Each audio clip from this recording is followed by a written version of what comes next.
नमस्कार, एवन उत्तराखंड देख रहे हैं आप। मैं हूं आपके साथ ऋतुश्री पथरिया। खबरों की शुरुआत से पहले एक नजर हेडलाइंस पर।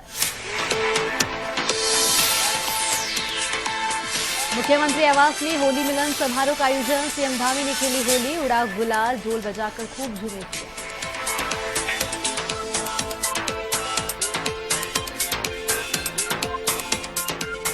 देवभूमि उत्तराखंड में इस बार हरित चारधाम यात्रा की तैयारियां जोरों पर। मुख्यमंत्री पुष्कर सिंह धामी ने अधिकारियों को दिए निर्देश।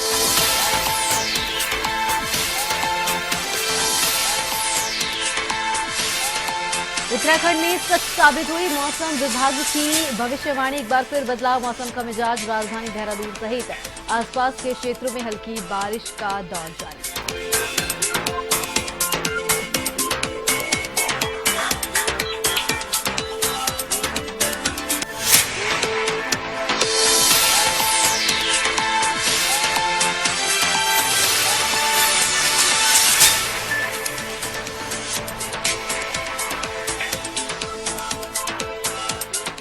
और अब बुलेटिन में खबरें विस्तार से। श्यामपुर पुलिस चौकी क्षेत्र के तहत भल्ला फार्म में एक पूर्व सैनिक पर जानलेवा हमला हुआ। कुछ लोगों ने धारदार हथियार से पूर्व सैनिक के सिर पर वार कर उनको घायल कर दिया। पूर्व सैनिक की पत्नी ने पुलिस को तहरीर देकर आरोपियों के खिलाफ कड़ी कानूनी कार्रवाई की मांग की है। हमले की घटना सीसीटीवी कैमरे में कैद हुई।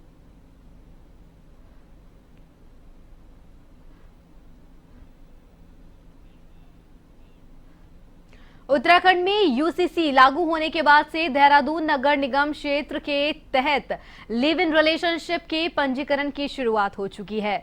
इस बात पर देहरादून के मुख्य नगर स्वास्थ्य अधिकारी डॉक्टर अविनाश खन्ना ने कहा कि 27 जनवरी से अब तक लिव इन रिलेशनशिप के कुल 9 ऑनलाइन आवेदन आए हैं, जिनमें से 5 आवेदनों को पूर्ण रूप से पंजीकृत कर दिया गया है और 1 आवेदन को रद्द कर दिया गया है।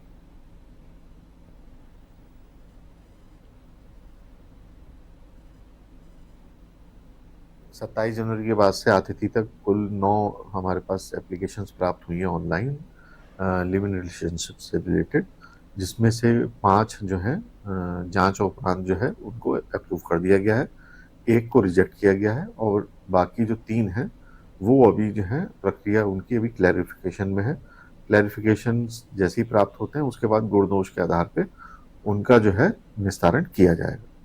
मुख्यमंत्री पुष्कर सिंह धामी ने खटीमा के नगला तराई क्षेत्र में स्थित अपने पैतृक आवास में पहुंचकर अपनी माताजी का आशीर्वाद लिया और होली की शुभकामनाएं दी। इस मौके पर मुख्यमंत्री धामी के पहुंचने पर स्थानीय जनप्रतिनिधियों और कार्यकर्ताओं की ओर से पुष्प वर्षा कर सीएम को स्मृति चिन्ह देकर उनका स्वागत किया गया।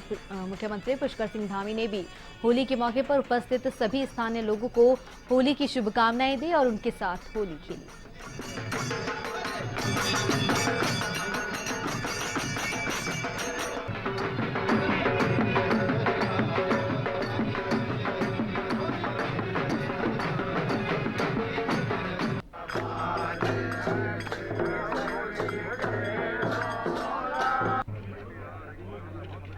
विभिन्न रंग हमारे उत्तराखंड के और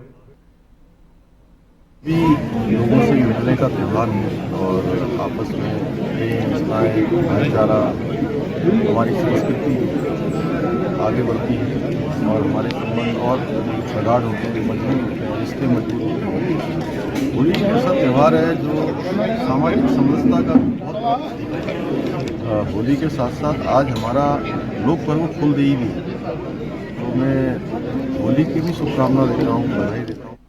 खबर पौड़ी से है, जहां देर रात से हो रही लगातार बारिश के कारण एक बार फिर से तापमान में गिरावट आई है।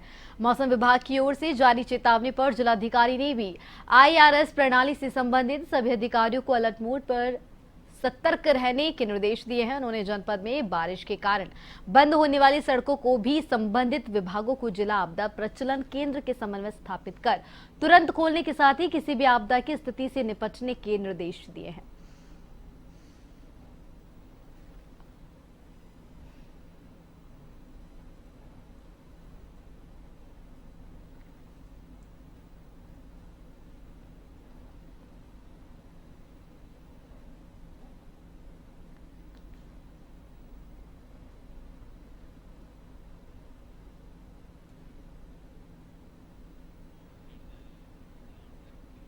प्रदेश के कैबिनेट मंत्री डॉक्टर धन सिंह रावत के विधानसभा क्षेत्र श्रीनगर में आयोजित भव्य होली मिलन कार्यक्रम में गढ़वाल सांसद अनिल बलूनी भी पहुंचे, जहां कैबिनेट मंत्री डॉक्टर धन सिंह रावत के साथ गढ़वाल सांसद अनिल बलूनी ने कार्यक्रम में होली के फाग गीतों के साथ सौहार्द की मिठास और लोक परंपराओं की सांस्कृतिक सामर्थ्य से उपजी अबीर गुलाल के साथ फूलों की होली खेली। इस मौके पर होलियारों की टोली ने भी सांस्कृतिक छटा से बिखेरे होली के गीत गाए।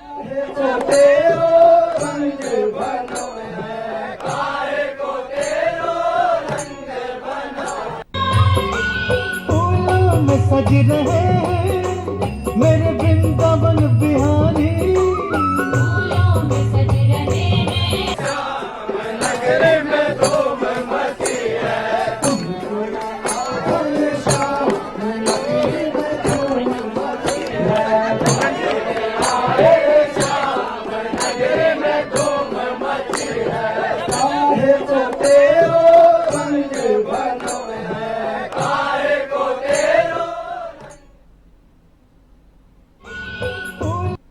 माननीय मंत्री जी, हमारे जो विधायक जी हैं श्रीनगर के, उनकी तरफ से एक कार्यक्रम रखा गया था जिसमें मुख्य अतिथि थे हमारे लोकप्रिय सांसद अनिल बलूनी जी थे और हमारे नवनिर्वाचित जो जिलाध्यक्ष हैं कमल किशोर रावत जी, वो भी उसमें उपस्थित थे।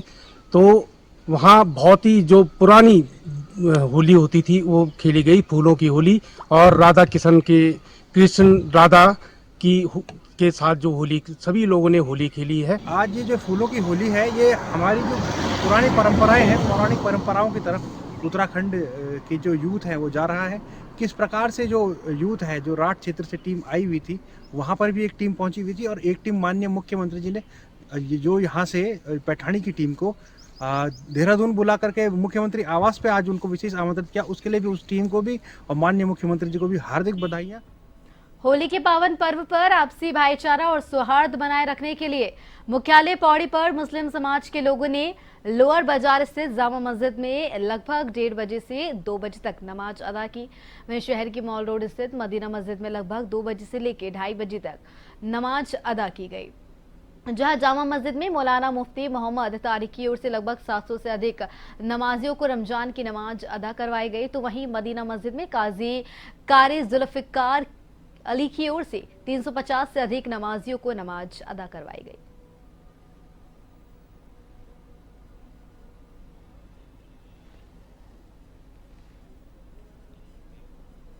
और पहाड़ों की रानी मसूरी में होली का पर्व धूमधाम के साथ मनाया गया। इस मौके पर लोगों ने एक दूसरे को गुलाल लगाकर होली की शुभकामनाएं दी। मसूरी में विदेशी पर्यटकों ने भी होली के पर्व का आनंद लिया। इस मौके पर विदेशी पर्यटक जब विभिन्न रंगों में रंगे हुए दिखाई दिए, तो वहीं पारंपरिक गीतों में भी जमकर डांस किया। नाइस।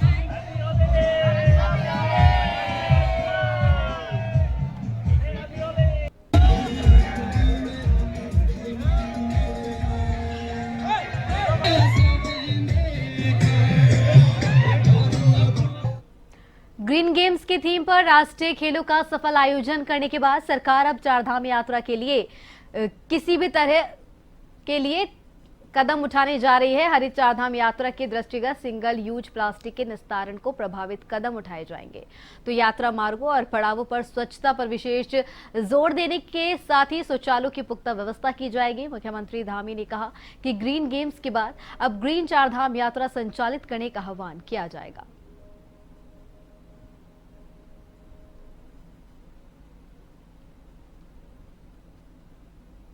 अभी ग्रीन गेम्स हमने आयोजित किए और उसका एक बड़ा अच्छा प्रभाव पूरे देश के अंदर गया है, लोगों के अंदर एक संदेश गया है। उसी आधार पर पर्यटन भी हमारे ग्रीन पर्यटन के एक थीम पर, एक मिशन के तहत आगे बढ़ेंगे। इसके लिए हम आने वाले सभी लोगों से प्रचार के माध्यम से, अन्य माध्यमों से उनसे निवेदन भी करेंगे।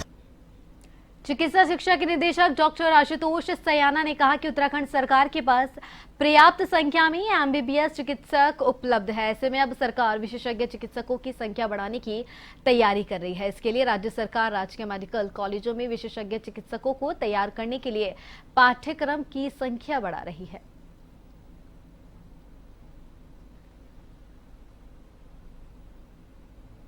देखिए जो है रुद्रपुर मेडिकल कॉलेज में जहाँ तक चिकित्सालय की बात है वहाँ पे 500 बेड हमारे तैयार हो चुके हैं और मेडिकल कॉलेज जहाँ पर जो है पढ़ाई होती है, हमारे लैब होते हैं, जहाँ पे छात्रावास है, जहाँ पे जो है लाइब्रेरी होती है, वो वाला परिसर जो है हमारा थोड़ा सा पीछे चल रहा था।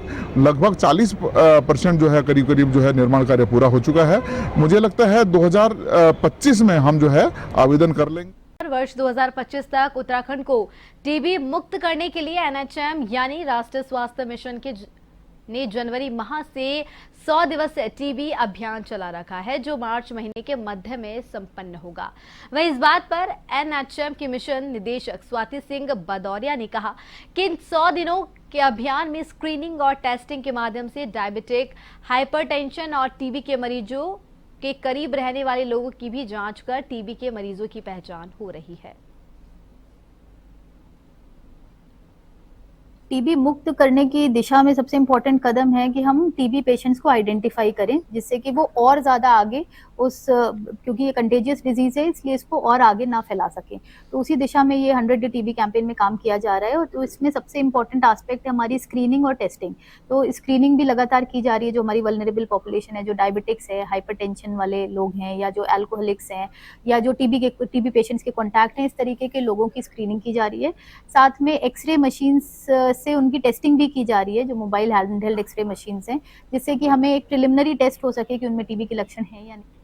विकासनगर पश्चिमी वाला के एक रेस्टोरेंट में होली के दिन दो गुटों में कहासुनी हो गई और बात मारपीट तक पहुंच गई। वही रेस्टोरेंट मालिक ने बताया कि मुश्किल से मामले को शांत करवाया। रेस्टोरेंट स्वामी का कहना है कि मामला शांत हो जाने से कुछ देर बाद 25 से 30 लोग आते हैं और रेस्टोरेंट को आग के हवाले कर देते हैं। देखते ही देखते रेस्टोरेंट जलकर खाक हो जाता है। आग से रेस्टोरेंट में रखे 3 गैस सिलेंडर फट गए, जिससे रेस्टोरेंट में मौजूद लोगों ने भागकर अपनी जान बचाई। रेस्टोरेंट के आसपास कोई घर मकान नहीं होने के कारण कोई जनहानि नहीं हुई है। रेस्टोरेंट में रखा राशन और रेस्टोरेंट कर्मचारियों का सामान भी जलकर खाक हो गया। पुलिस मामले की जांच पड़ताल कर रही है।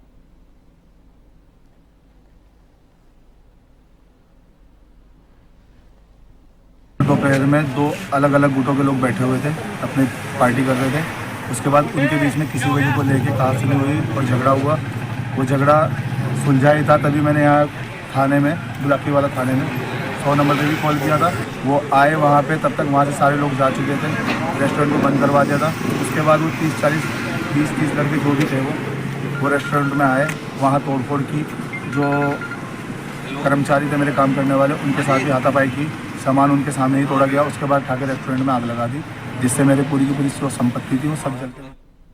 क्षेत्रीय पासपोर्ट कार्यालय देहरादून ने मोबाइल वैन कैंप के माध्यम से प्रदेश के विभिन्न क्षेत्रों में पासपोर्ट बनवाने की सुविधा शुरू की है। अब तक 5 बार कैंप लगाकर 600 से अधिक पासपोर्ट बनाए जा चुके हैं। क्षेत्रीय पासपोर्ट अधिकारी विजय शंकर पांडे ने कहा कि हमने अब तक विभिन्न क्षेत्रों में 5 कैंप आयोजित किए हैं, जिनमें 600 से ज्यादा पासपोर्ट जारी कर दिए गए हैं।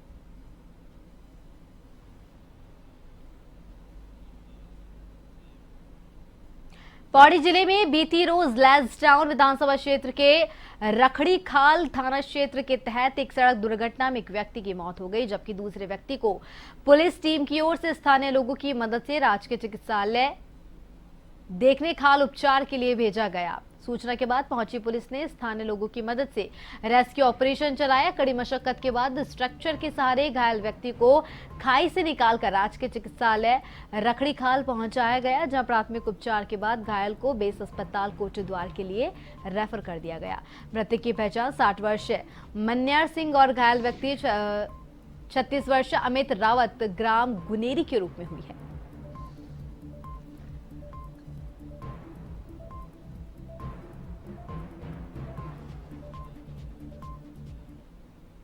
खबर जनपद उधम सिंह नगर के खटीमा से बता रहे हैं, जहां खटीमा के बड़ी अंजनिया बंगाली कॉलोनी में पिछले 12 वर्षों से लगातार आयोजन होता आया है। इस वर्ष भी कलश यात्रा के साथ ही शुभारंभ किया गया। इस मौके पर बंगाली समुदाय के साथ साथ पूर्वांचल सिख पर्वतीय समाज और राणा समाज के लोगों ने मिलकर कलश यात्रा निकाली।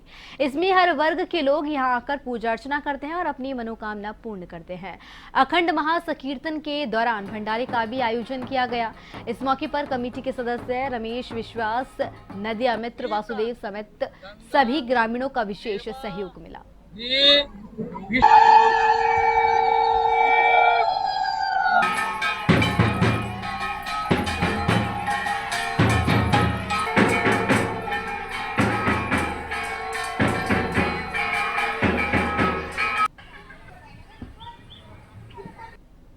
है उसका नाम है महानाम अखंड संकीर्तन, जो 48 घंटे का होता है। इसमें 5 टीमें लगभग भाग लेती है और ये नाम छोड़ा नहीं जाता है।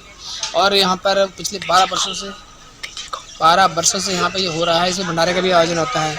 इस पे हमारे बंगाली समुदाय के साथ साथ पूर्वांचली समाज के लोग हैं, पर्वतीय समाज के लोग हैं, राणा समाज के लोग हैं, सिख समुदाय के। उत्तराखंड स्वाभिमान मोर्चा के अध्यक्ष बॉबी पवार ने उत्तरांचल एक महत्वपूर्ण प्रेस वार्ता के दौरान एक सरकारी अधिकारी पर गंभीर भ्रष्टाचार के आरोप लगाए हैं। उन्होंने कहा कि 2005 में सरकारी सेवा में नियुक्त इस अधिकारी की संपत्ति अब 100 करोड़ के आसपास पहुंच गई है। आरोप है कि उसने अपनी ही फर्म के माध्यम से सरकारी विभाग को माल सप्लाई किया और पत्नी के नाम पर फर्म बनाकर उत्तराखंड में बड़ी मात्रा में कृषि भूमि खरीदी। इसके अलावा उन्होंने प्रेमचंद अग्रवाल की सिफारिश पर शहरी विकास विभाग में 1.75 लाख रुपए के वेतन पर की गई नियुक्ति पर भी सवाल उठाया।